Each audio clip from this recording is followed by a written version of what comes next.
তোর মৃদঙ্গ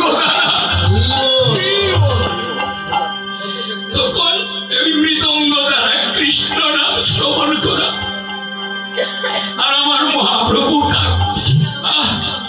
তুই এত সুন্দর মৃদঙ্গ পরিবেশন করছিস গোবিন্দ,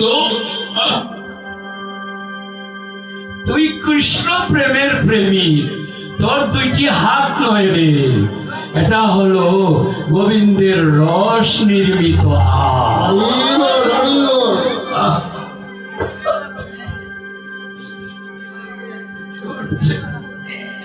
এই গোবিন্দ ছিল মহাপ্রভুর সেবাই, প্রতিদিন মৃদঙ্গ পরিবেশন করে মহাপ্রভুকে ওই সেবা দিত, নামামৃত সেবা।